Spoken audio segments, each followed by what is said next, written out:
कुछ ही देर में ख्वाहिश फिर से नींद के आगोश में चली जाती है।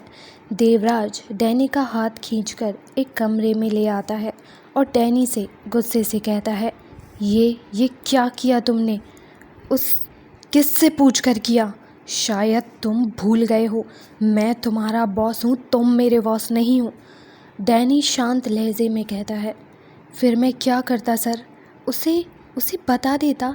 जिस पति को वो ढूंढ रही है वो कोमा में है, जिस परिवार के बारे में वो पूछ रही है वो अब उसके साथ नहीं है, इस दुनिया में नहीं है।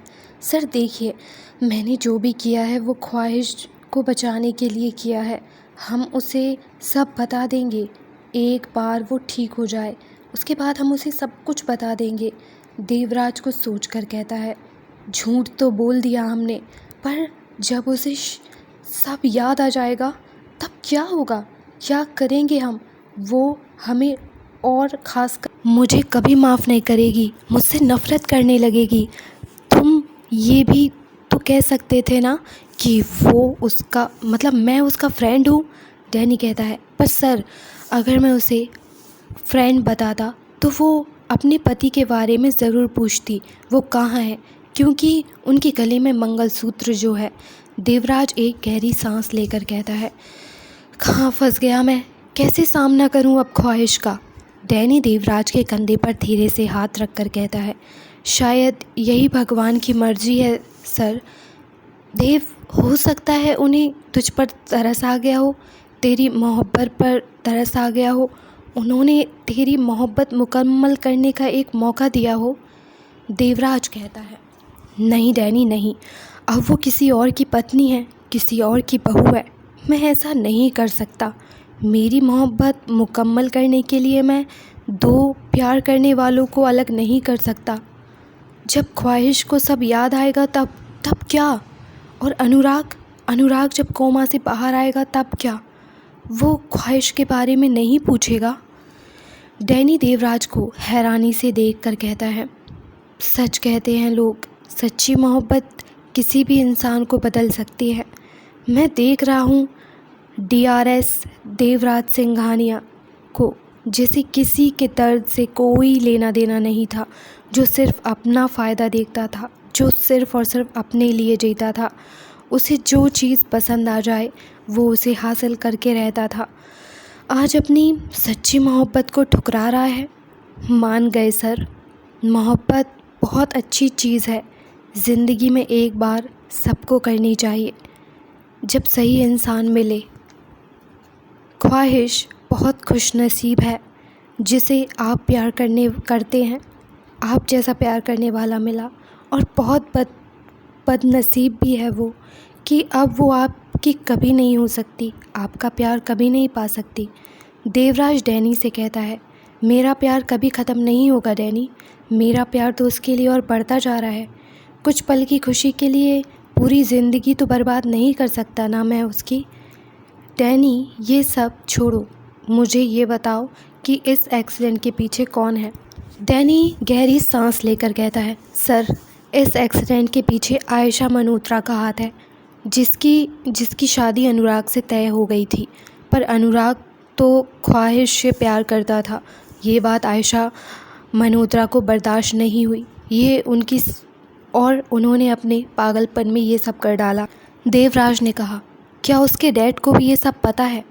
डैनी कहता है, जहाँ तक मैंने पता किया है उन्हें इस बारे में कुछ भी पता नहीं है। आयशा को एक बीमारी है जिससे वो अपने गुस्से पर कंट्रोल नहीं कर पाती। ये बीमारी उसे बचपन से है और उसने बहुत सारे लोगों को ऐसे मार डाला है, पर उसके डैड ने इस बात को दबा दिया। देवराज अपनी डेविल आवाज़ में कहता है, उसकी ये बीमारी तो मैं दूर करूँगा, और करनी पड़ेगी ना। डैनी उसकी बात समझ जाता है। अगली सुबह ख्वाहिश की ड्रेसिंग हो रही थी। उसकी नज़र कमरे के चारों तरफ घूम रही थी जैसे किसी को ढूंढ रही हो। वो अपनी नर्स से कहती है, सिस्टर मेरे पति और मेरे भाई कहाँ हैं? वो नर्स कुछ कहती तभी डैनी वहाँ आता है और कहता है, मैं आ गया, तुम्हारे लिए जूस लेने गया था, और तुम्हारा पति वो भी आता ही होगा, डॉक्टर से कुछ बात कर रहे होंगे। नर्स वहाँ से ड्रेसिंग करके चली जाती है। डैनी नाश्ता टेबल पर रखता है, तभी देवराज वहाँ एंटर करता है। तभी डैनी का फ़ोन रिंग करता है। डैनी रूम से बाहर चला जाता है। तभी ख्वाहिश नाश्ते को देखकर कहती है, सुनिए, आप मुझे नाश्ता खिला देंगे क्या? मुझे बहुत भूख लगी है।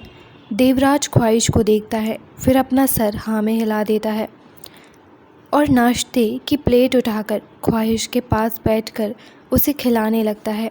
वो ख्वाहिश को बहुत ही प्यार से एक एक निवाला खिला रहा था। वहीं डैनी ये सब दूर से देख रहा था। उसने जानबूझकर फ़ोन पे बात करने का नाटक किया।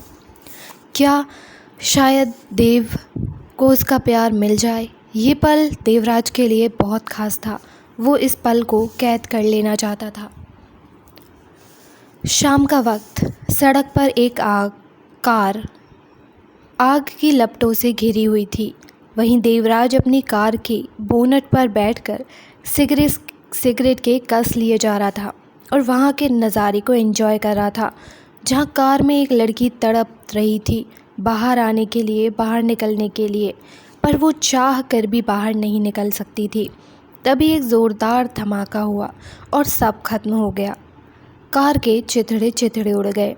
देवराज और एक गहरी सांस लेता है और कहता है, मज़ा आया इतने दिनों बाद कुछ अच्छा करने में।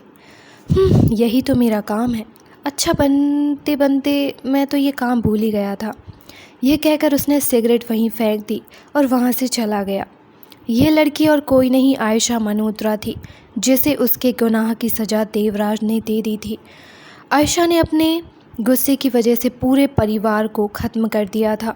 वहीं अनुराग के चाचा चाची यानी सुरेंद्र जी और अनु जी की कंडीशन अब पहले से बहुत बेहतर थी। वो रिकवर कर रहे थे धीरे धीरे। उन लोगों को पता था कि अब उनकी बेटी वसुधा, जीवन जी, संजीव जी और जानकी जी, अनुराग की दादी, अब कोई भी ज़िंदा नहीं बचा है, सिर्फ अनुराग और ख्वाहिश को छोड़कर। ख्वाहिश होश में आ तो गई है, पर उसे कुछ भी याद नहीं अपने अतीत का।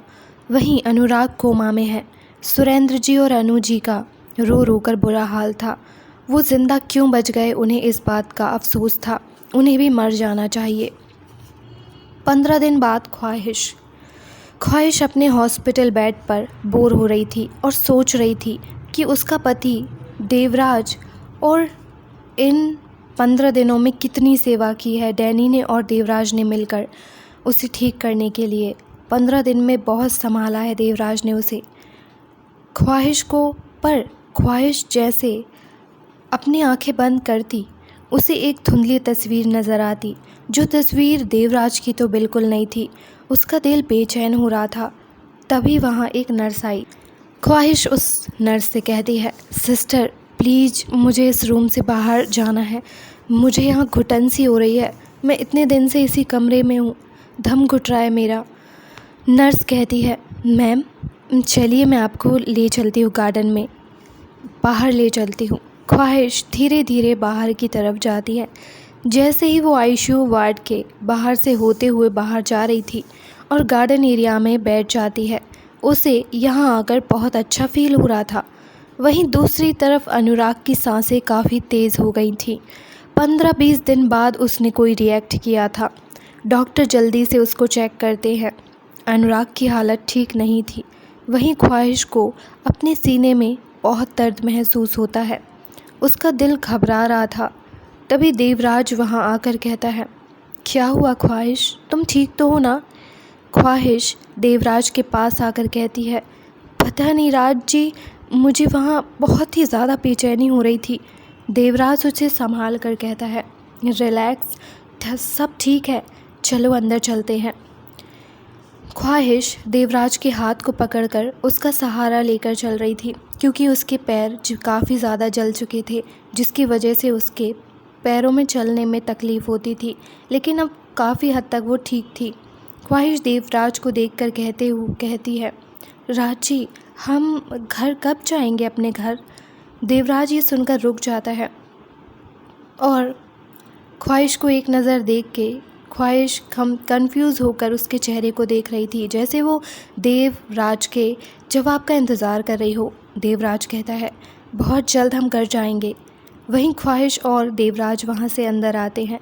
तभी एक नर्स और डैनी भागकर देवराज के पास आते हैं।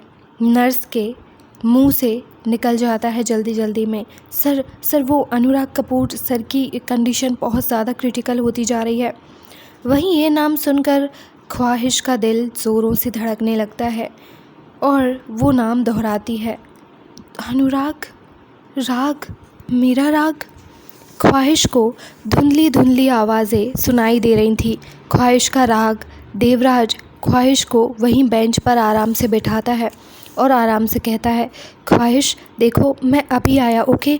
और एक नर्स को इशारा करता है ख्वाहिश का ख्याल रखने के लिए और जल्दी से वहाँ से अनुराग के कैबिन की तरफ चला जाता है।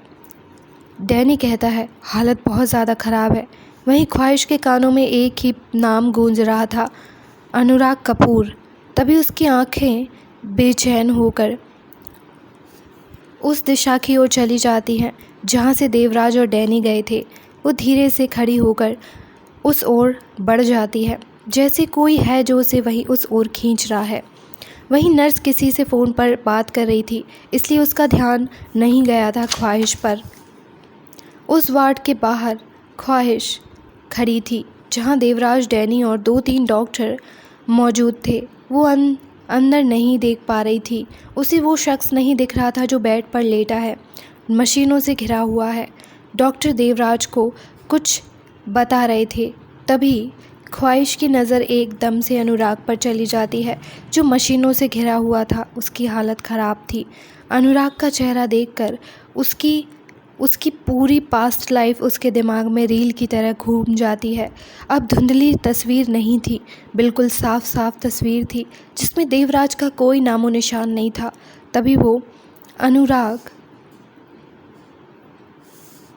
तभी अनुराग कहकर बेहोश हो जाती है। देवराज, डैनी की नज़र जब ख्वाहिश पर जाती है, वो बेहोश वहीं पर गिर पड़ी थी। दोनों घबरा जाते हैं। उससे जल्दी से डॉक्टर ने चेक किया। देवराज घबरा कर कहता है, क्या हुआ डॉक्टर, क्या हुआ? कहते हुए वो डॉक्टर कहते हैं, शायद इन्हें शॉक लगा है इसलिए ये बेहोश हो गई हैं। 15 मिनट बाद ख्वाहिश को फिर से होश आता है। शायद इस बार उसे कोई कन्फ्यूज़न नहीं थी, उसे सब कुछ याद आ चुका था। वो हड़बड़ा कर उठती है और कहती है, अनुराग कहाँ है? वो वहाँ से भागकर जाती है। वो एक नज़र भी कमरे में चारों तरफ नहीं देखती, बस सीधी उसे अपनी मंजिल की ओर खींचती हुई जा रही थी जहाँ देवराज और डैनी खड़े थे, और वो सीधा अनुराग के पास जा रही थी। ख्वाहिश को जाता देख देवराज अपनी आंखों को बंद करता है। उसकी पलकों से एक बूंद जाकर गिरती है। ये उसका आंसू था। शायद उसे समझ आ चुका था कि अब उसकी यहाँ कोई ज़रूरत नहीं है। वहीं ख्वाहिश भागते हुए अनुराग के वार्ड की तरफ आती है और झटके से दरवाज़ा खोलती है जहाँ नर्स और डॉक्टर थे जो अनुराग को होश में लाने की कोशिश कर रहे थे, उसे संभालने की कोशिश कर रहे थे। ख्वाहिश जल्दी से अनुराग का नाम पुकारते हुए उसके पास आती है और झटके से उसका हाथ पकड़कर चिल्लाकर कहती है, अनुराग क्या हुआ तुम्हें? प्लीज़ उठ जाओ अनुराग, मैं तुम्हारी ख्वाहिश। अनुराग, क्या हुआ है तुम्हें? अनुराग, हमारी तो शादी हुई थी ना, और हम तो घर जा रहे थे ना। तुम यहाँ क्या कर रहे हो अनुराग उठो, मुझे अपने घर जाना है, अपने ससुराल जाना है। अनुराग प्लीज़ उठ जाओ। अनुराग ख्वाहिश ये कहते हुए अनुराग को हिलाए जा रही थी। उसकी आंखों से बेतहाशा आंसू बहे जा रहे थे। उसका जो दिल बेचैन था वो और भी ज़्यादा बेचैन होता जा रहा था। वहीं अनुराग के कानों में ख्वाहिश की आवाज़ पड़ी, प्लीज़ अनुराग उठ जाओ, अगर तुम्हें कुछ हो गया तो मैं ज़िंदा नहीं रह पाऊँगी, मैं भी मर जाऊँगी। अनुराग ये सुनता है, उसकी हाथों की उंगलियां मूव करने लगती हैं। वहीं वो धीरे धीरे अपनी आंखें खोल देता है। उसके सामने उसकी ख्वाहिश खड़ी थी, वही ख्वाहिश जिससे वो बचपन से प्यार करता था। वहीं डॉक्टर भी हैरान थे कि अनुराग कोमा से बाहर कैसे आया और उसकी कंडीशन इतनी अच्छी कैसे हो गई कि वो होश में आ गया। शायद लोग सच कहते हैं, सच्चा प्यार कुछ भी कर सकता है। ख्वाहिश अनुराग को कसकर गले लगाती है और अनुराग भी ख्वाहिश को कसकर अपने गले लगा लेता है। वहीं देवराज और डैनी बाहर से अनुराग और ख्वाहिश को देख रहे थे। देवराज की आंखों में खुशी भी थी और एक तड़प भी कि उसका प्यार उसका ना हो सका, पर उसके प्यार को उसका प्यार मिल चुका है। भले ही उसका इश्क मुकम्मल ना हुआ हो, लेकिन जिसे उसने चाहा उसका इश्क तो मुकम्मल हो चुका है। देवराज अपने सीने पर हाथ रखता है। शायद उसके दिल में बहुत ज़्यादा दर्द हो रहा था। वो अपने आप को कैसे संभाल रहा था उसे खुद नहीं पता। इन 15 दिनों में उसने ख्वाहिश के साथ इतनी प्यारी यादें बना ली थी कि उसी के सहारे शायद वो अब पूरी ज़िंदगी बिता सकता था। वो डैनी के कंधे पर हाथ रखकर कहता है, डैनी जेट रेडी करवाओ, अब मैं यहाँ नहीं रुकना चाहता, और कुछ भी हो जाए अब मैं इंडिया कभी वापस नहीं आना चाहता। डैनी की आंखों में भी आज नमी थी। डैनी भी एक नज़र अनुराग और ख्वाहिश को देखता है, जो एक दूसरे को गले लगकर बेतहाशा रो रहे थे। एक गहरी सांस लेकर वो वहाँ से चले जाते हैं।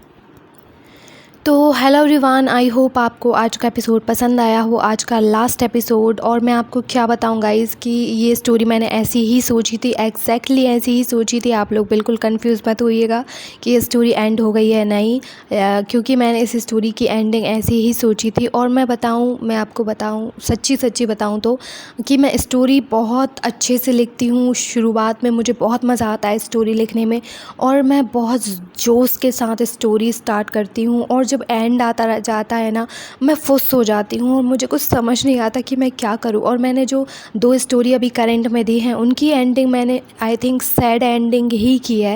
मतलब हमें अनुराग और ख्वाहिश के लिए बहुत खुशी होगी कुछ लोगों को कि वो दोनों मतलब इतनी तकलीफ़ के बाद एक हो चुके हैं, लेकिन हमारे देवराज सिंघानिया के लिए भी बहुत बुरा लगेगा कि उसे ज़िंदगी में कभी खुशी नसीब नहीं हुई।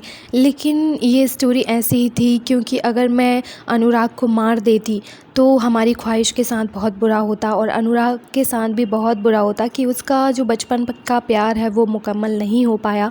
और आगे जाके अगर ख्वाहिश को मतलब अगर देवराज उसको दुबई उसके साथ ले जाता, मैं पहले सोचा था कि मैं मतलब देवराज और हमारी ख्वाहिश है उनके दुबई वाले सीन भी दिखाऊं कि देवराज हमारी ख्वाहिश को दुबई लेके गया है, लेकिन मैंने ये सब कट कर दिया क्योंकि मुझे यही एंडिंग सही लगी कि अब देवराज मतलब एक फ़रिश्ता बनकर आया उनकी लाइफ में। देवराज को ख्वाहिश से पहली ही नज़र में प्यार हो गया, उसके बाद उसको पता चला कि ख्वाहिश किसी और से प्यार करती है, और इतना बड़ा हादसा होने के बाद बहुत कम लोग होते हैं जो अपने मतलब जो प्यार उसका नहीं हुआ उसका साथ देता है, उसकी देखभाल करता है। और मतलब देवराज टाइप का इंसान जो है वो अनुराग को मरवा भी सकता था, मार भी सकता था उसे, क्योंकि अनुराग की क्रिटिकल कंडीशन थी। बेसिकली मेरी स्टोरी बहुत ज़्यादा साफ़ सुथरी होती है यार, कि मैं ज़्यादा तामझाम नहीं कर पाती, ज़्यादा कैरेक्टर ज़्यादा सब कुछ। अब आप लोग खुद सोच लीजिएगा कि अब हमारे जो अनुराग के चाचा चाची हैं वो बच चुके हैं, और यही लोग रहेंगे अब मतलब आगे जाके। हैप्पी एंडिंग हो चुकी है और हमारा देवराज जो है वो वापस दुबई जा चुका है। शायद अब कभी इंडिया वापस लौट कर नहीं आएगा, शायद उसे इंडिया अच्छा नहीं लगा और उसके साथ बहुत बुरा हुआ। मुझे बहुत ज़्यादा रोना आ रहा है, लेकिन मैंने यही एंडिंग सोच के रखी थी, और मेरा जो हीरो था वो हमेशा से अनुराग ही था, जो अपने प्यार के लिए अपने परिवार से लड़ गया था। उसने शादी भी कर ली, लेकिन मतलब कुछ पल की दूरी उसके बाद मिलन हो चुका। और हमारे देवराज सिंघानिया का बहुत स्ट्रॉन्ग कैरेक्टर दिया था मैंने, जो हमारी ख्वाहिश और अनुराग को एक करने में मदद करेंगे। आई होप आपको आज का ये मतलब लास्ट एपिसोड पसंद आया हो। और यार मैं बहुत कुछ सोचती हूँ, लास्ट एपिसोड बहुत अच्छा बनाऊँगी, बहुत सब कुछ क्लियर कर दूँगी, लेकिन पता नहीं मेरे दिमाग को क्या हो जाता है, चलना बिल्कुल बंद कर देता है, मुझे कुछ समझ नहीं आता। और बहुत सारे लोग मेरी जो इश्क पर कुर्बान स्टोरी है उसकी एंडिंग से खुश नहीं है, क्योंकि यार हर एंडिंग हैप्पी नहीं हो सकती मेरे हिसाब से। क्योंकि मैं पहले जो उस चैनल पर मैंने जो स्टोरियाँ बनाई थी, आई थिंक 20 से 25 स्टोरियाँ मेरे स्टोरी टेलिंग गर्ल चैनल पर हो चुकी थी, उनमें मैं हमेशा हैप्पी एंडिंग करती थी। लेकिन मुझे लगा कि मुझे कुछ नया देना चाहिए, मतलब ऐसी स्टोरी जो अधूरी रहकर भी पूरी हैं। आई होप आपको ये लास्ट एपिसोड पसंद आया हो, और जिन लोगों को कुछ शिकायत है प्लीज़ आई एम सॉरी। जिन लोगों को एपिसोड अच्छा लगा हो प्लीज़ कमेंट में बताइएगा। आप लोगों के कमेंट मुझे बहुत अच्छा लगता है पढ़ना, और आप सबके इतने सपोर्ट के लिए थैंक यू सो मच। मुझे लगा नहीं था कि कोई गैंगस्टर की ख्वाहिश स्टोरी आप लोगों को इतनी पसंद आएगी। मतलब मैंने 2-3 एपिसोड की स्टोरी ही लिखी थी, मैं सच बताऊं बहुत शॉर्ट स्टोरी लिखी थी मैंने इस स्टोरी मतलब इसके बारे में। लेकिन जो नेक्स्ट स्टोरी आने वाली है वो आपको डेविल की इबादत स्टोरी लाने वाली हूँ मैं, और वो स्टोरी मैं पूरी लिख चुकी हूँ। उसमें आपको बिल्कुल भी गैप नहीं मिलेगा, और आपको बहुत ज़्यादा मज़ा आने वाला है नेक्स्ट स्टोरी में। और प्लीज़ बताइएगा कि इस स्टोरी की एंडिंग कैसी लगी और मैं क्या क्या और कर सकती थी। हाँ, मैंने इस स्टोरी में रोमांस बिल्कुल भी नहीं बताया है, लेकिन मैंने इश्क पर कुर्बान मतलब जो स्टोरी है उसमें बहुत सारा भर भर के रोमांस दिया था। इसलिए मैंने इस स्टोरी में मतलब क्या यार 2-3 एपिसोड की स्टोरी में मैं क्या ही रोमांस भर दूँगी। तो अब नेक्स्ट जो स्टोरी रहेगी वो रोमांस से भरपूर रहेगी, डेविल्स की इबादत। आई होप आपको वो स्टोरी भी पसंद आए, और प्लीज़ बताइएगा कि इस स्टोरी की एंडिंग कैसी लगी।